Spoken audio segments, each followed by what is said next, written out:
Morning, তোমরা সবাই কেমন আছো? আশা করি সবাই ভালো আছো, সুস্থ আছো। আমরাও খুব ভালো আছি। তো মিঠিদের তো স্কুল খুলে গেল। তা কী যে গরম কি বলবো, এদিকে শুনছি নাকি আবার বন্ধ হয়ে যাবে স্কুলগুলো। তো যাই হোক, যা হবে হবে। এখন তো নিয়ে বেরোই পড়ি, দেরি হয়ে গেছে, খুব দেরি হয়ে গেছে।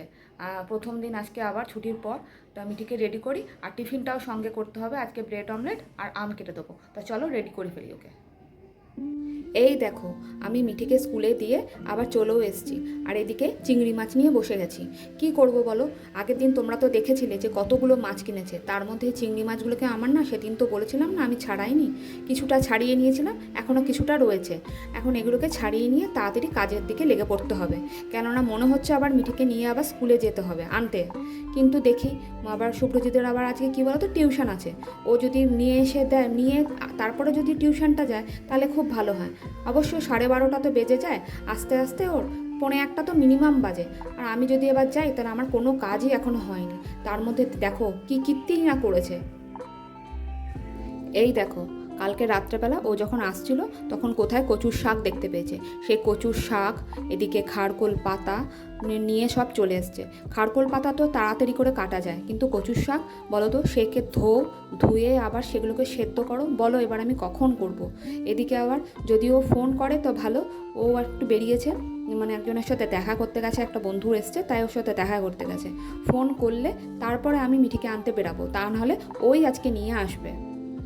যাই হোক, আমার কাছে খুশির খবর হলো সেটা যে মিঠিকে ওই আনছে। ফোনে বলল তোমাকে আর বেরাতে হবে না, ঘরে এসে কার্ড নিয়ে, মিঠির কার্ডটা নিয়ে স্কুলের ও বেরিয়ে গেল আনতে। আর এদিকে তার মধ্যে আমি তো অনেক ঘরের কাজ করলাম, ঘর ঝাড় দিলাম, মুছলাম, তার মধ্যে কচুটাকে সেদ্ধ করে নিয়েছিলাম, সেদ্ধ করে বসিয়ে দিয়েছি, হয়ে হয়ে এসছে। আর এদিকে আমার খারকোল পাতাটাও হয়ে গেছে। এবার একটুখানি তেল দিয়ে নাড়িয়ে চাড়িয়ে নামিয়ে নেবো।